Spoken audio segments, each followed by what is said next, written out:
In Kansas, I found shelter for the night, which led to a number of rather awkward incidents.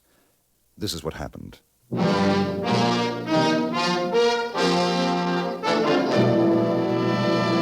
Frontier Gentlemen.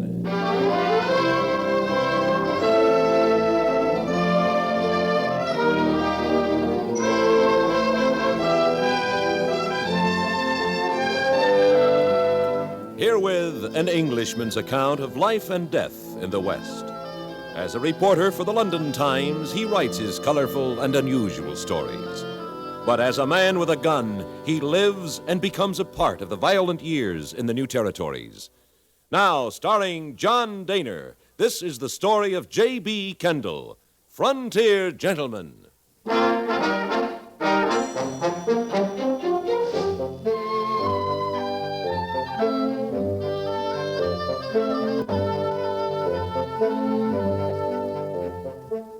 My rainmaking friend Darby Bullman had offered to take me into partnership in a new venture, namely water divining, the discovery of hidden springs and wells by methods known only to Mr. Bullman. I declined with thanks and hastily set out alone for the town of Independence, which I knew to lie some 20 miles distant. I hoped to arrive before dark, but my horse had gone slightly lame, and I faced the depressing prospect of camping hungry in a steadily falling rain.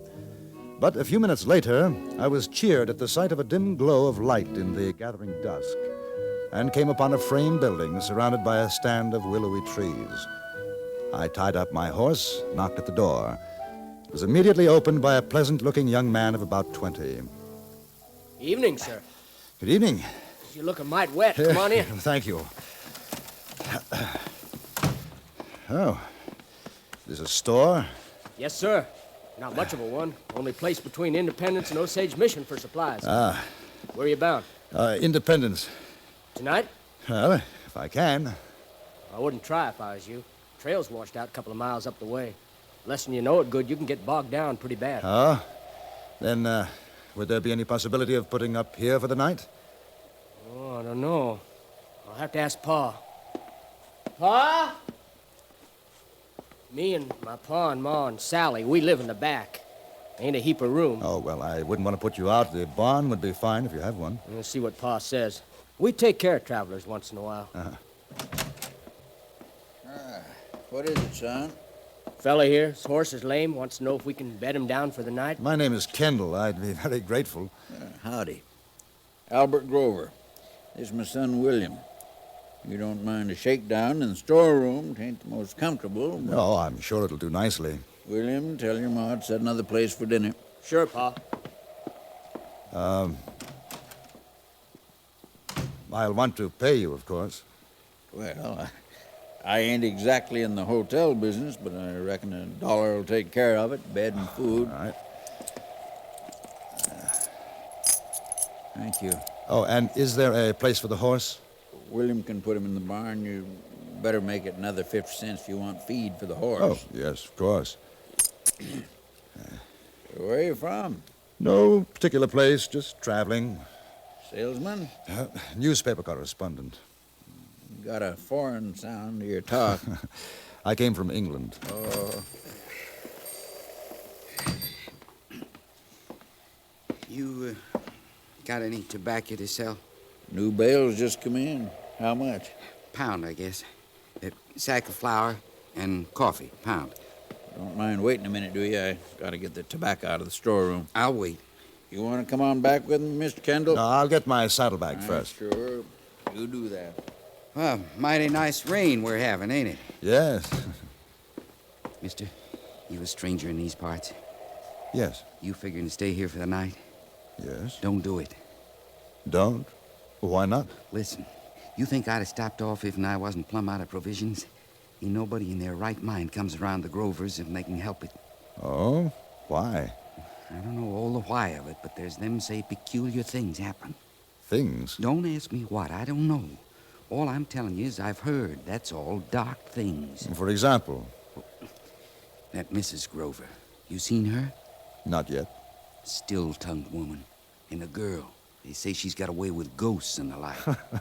Ghosts? Go on, laugh. Maybe you'll laugh when you wake up murdered in the night. Oh, as bad as that, huh? There's folks been seen riding this way that's never been seen again. Murdered by the Grover family? There's talk.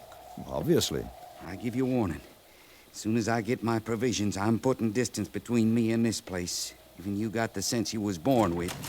You'll do the same. Good evening. You're Mr. Kendall? Yes, that's right. I'm Sally Grover. My brother says that you're staying with us tonight. Yes. My mother asks if you'll be satisfied with meat pie, or would you rather have a plate of beef? Oh, whichever is convenient. I don't want to put you to any trouble. No trouble. Meat pie, then? Thank you. I'll tell Mother. Are you being attended, sir? Fine. I'm just fine. Yes, ma'am. Very well. Dinner will be in about a half an hour, Mr. Kendall. Thank you.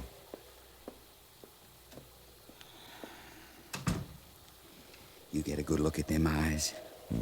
Rather nice eyes, I thought. Mister, you're plumb loco. They burn through you like a branding iron. Got a gun on you? Yes?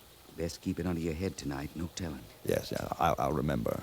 Man, I'd have to be drunker than $700 to stay in this place tonight. I'll accept your word for it. Now, if you'll excuse me, I want to take care of my horse. I sure wish you luck, mister. I surely do. Yes, the same to you.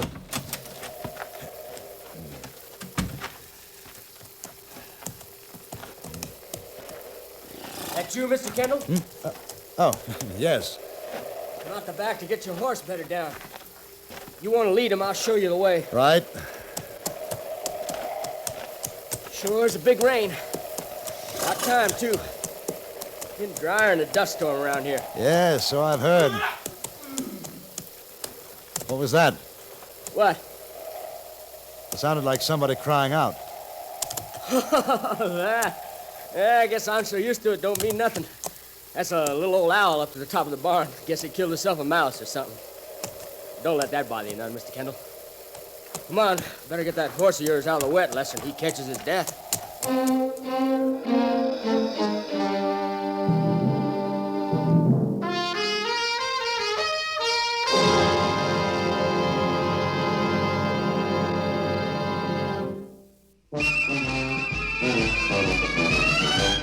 Of all leading filters, cigarettes, Kent filters best, Kent filters best.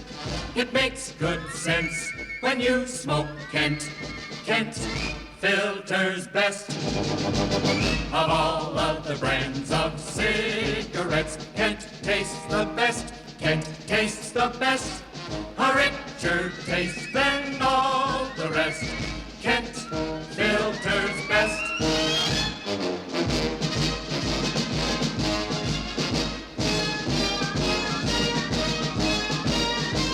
It makes good sense when you smoke Kent.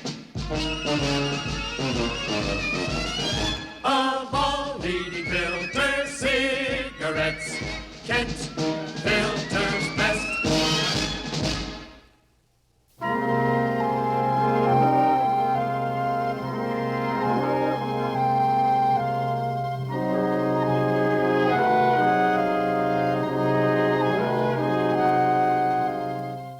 I left young William Grover to rub down the horse and feed him. By the time I returned to the house, the stranger had gone. I met Mrs. Grover, a tall, dark-haired woman, severe, unsmiling, and a few minutes later we were seated at the table eating an excellent meat pie. The father applied himself diligently to the task of eating. William chatted constantly, and Sally, olive-skinned, tall as her mother, quite beautiful, watched me across the table, an odd smile on her lips. The minute I set eyes on him, I said, now that fella, he ain't from around here. He's maybe town folks. Then he don't know the screech of an owl, and I'm sure of it. Ain't that so, Mr. Kendall? It was rather an odd sound. What sound? Owl in the barn. Be quiet, William. Oh, no, we were taking my horse to the barn, Mrs. Grover. I thought I heard a cry. Your son told me about the owl in the barn, that was all. More pie. You eat too fast, Albert. Which paper do you write, Mr. Kendall? The London Times. I've never read the London Times. Sal, she's real educated, Mr. Kendall. Had school, and she does a sight of reading. You believe in spirits, Mr. Kendall? Why, Do you believe that the dead can return? I've never given it much thought, Miss Grover. Don't let her get started, Mr. Kendall. William, you'll be needing more wood for the stove. Yes, Ma. And put on your hat. Keep the chill off your head, boy. Yes, Ma. Mighty fine meat pie, Mother. Very good. If you're finished, Mr. Kendall, I'll take your plate. Thank you. Sally, the coffee. How come you're traveling this way, Kendall? You got friends in Independence? No, it happens to be the closest town. I'm not quite sure what I'll do when I get there. What do you write? Mostly about things I've seen, the country, people. Have you ever written about things that you can't see? You know about such, Mr. Kendall? Now, no lecturing tonight, girl. Leave the man in peace. Not at all, Mr. Grover. I'd like to discuss it. I don't have to listen. I got chores. What about your coffee? Later.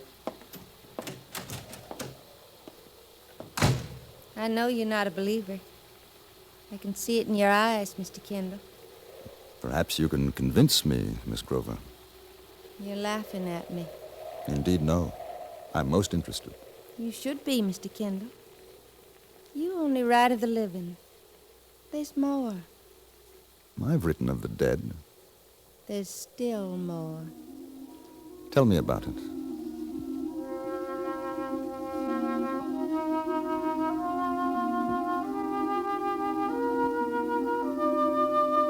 I don't know for how long she talked. Strange thoughts, half-formed ideas, philosophies.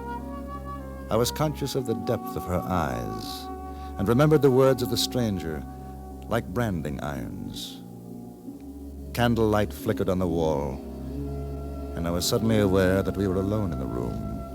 Mrs. Grover had disappeared. There was only the sound of the girl's voice, drum of rain, crackle of burning wood in the stove. Then she became silent. Nothing I've said. Nothing's made you understand.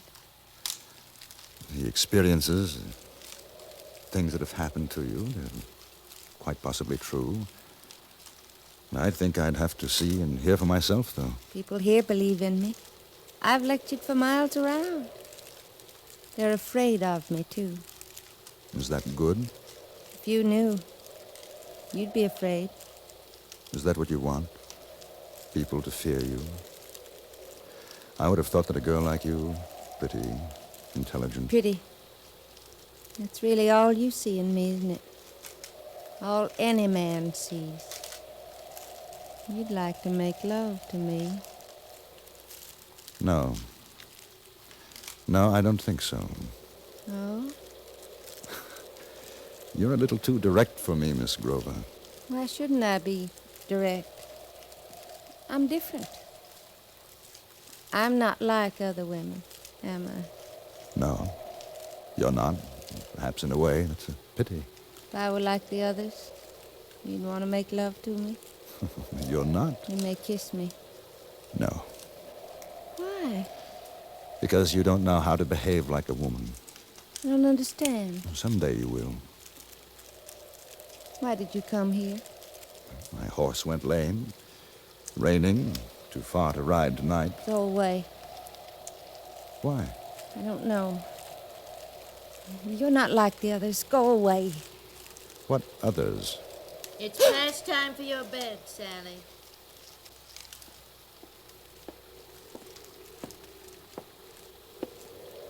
You'll be wanting your own sleep, Mr. Kendall. Early to bed, early to rise makes a man healthy, wealthy, and wise. Good night.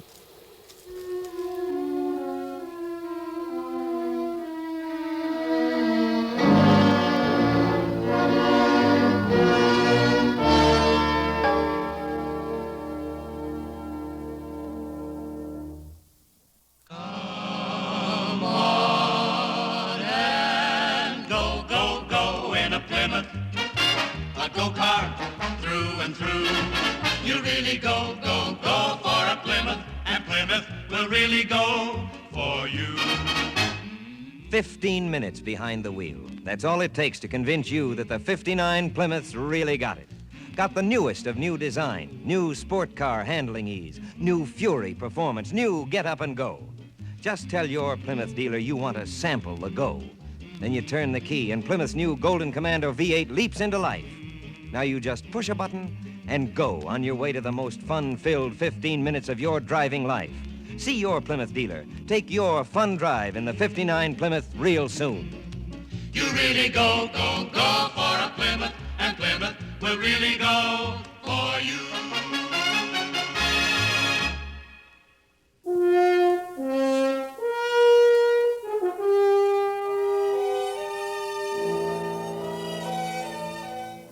I lay on my cot in the cold little storeroom, shadows wavering on the wall in the uncertain light of the sputtering candle.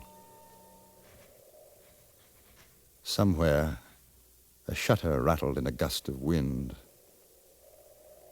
The rain had stopped, only a dripping from the leafless trees. The wind. Uneasy sounds, and I felt under the blanket roll, which served as a pillow.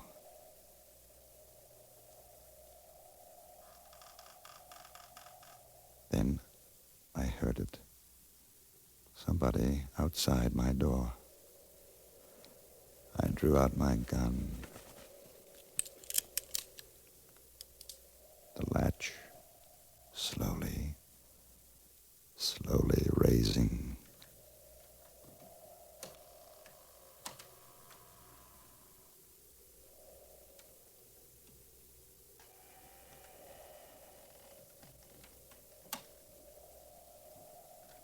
Do you know how close you were to entering that spirit world of yours? Thought that you'd be asleep. No. I want you to go now. You said that before. Why? I can't tell you. Has it anything to do with what the stranger said to me before he left? Stranger? The man came in to buy provisions. He told me to leave, too. Warned me. About us? Yes. What did he say? Something about people disappearing. I gather that you and your family are not overly popular.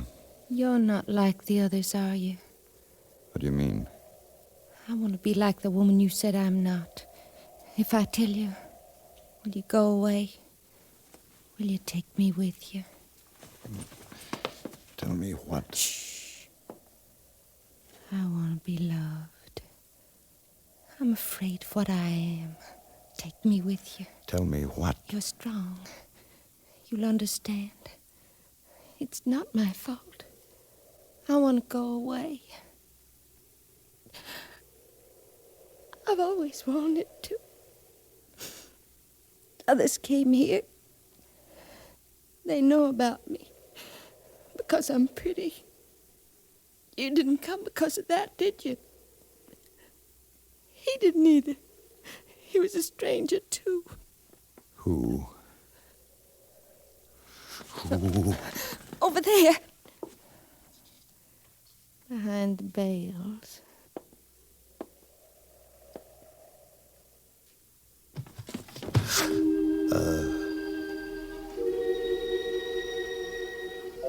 The stranger I had seen a few hours earlier was lying huddled against the wall, surrounded by bales of tobacco, sacks of flour and sugar. His head had been smashed in, and his throat was cut. I sensed the girl at my shoulder.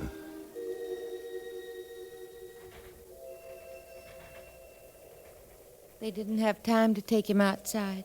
They were afraid you'd hear. See, you were in the barn. Why? You'll take me with you? Listen to me. Why have they done this? The money. They get yours, too. The others. You said there were others. Yes. How many? I don't remember. Will you take me with you? Now? Before they come to do it?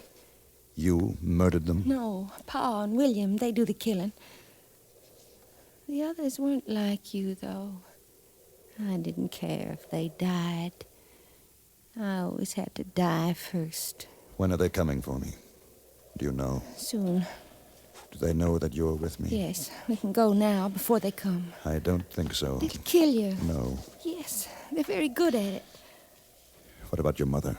She's not my mother. She's just the woman Pa married. I don't like her. Get over in the corner. Not a sound, you understand? You won't hurt me. Go on.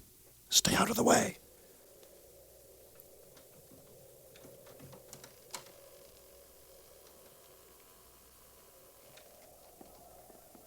Pa, Over here. Pa's got a gun!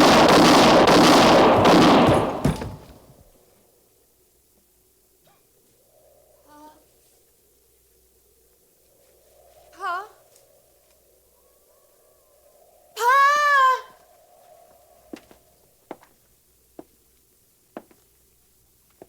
You killed them.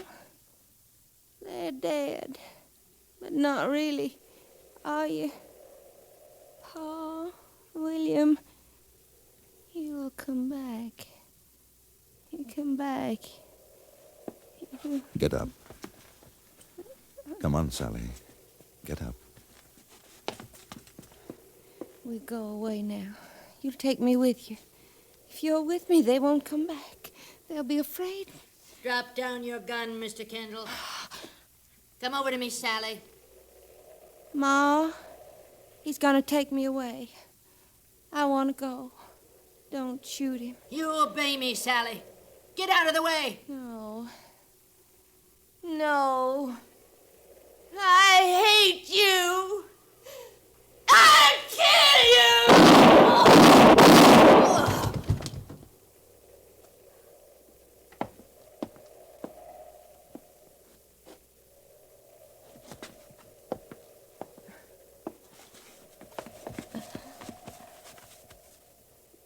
Is she dead? Is she? Yes. I'm glad. And she'll come back again.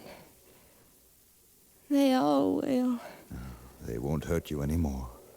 You'll take me away now. Yes. I'll behave like a woman. I won't tell you kiss me. I'd like to. I want to. Yes.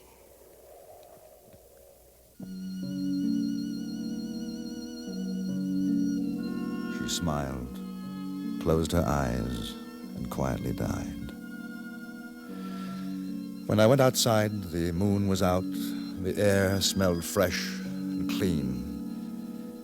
And very faintly, I thought I heard the voice of a girl calling to me.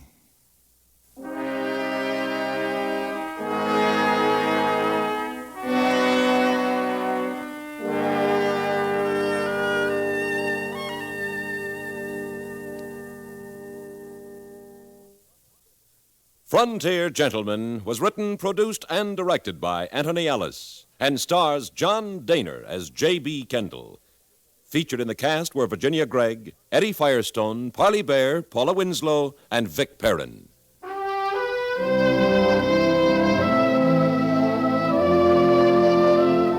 Join us again next week for another report from the Frontier Gentleman. Bud Sewell speaking.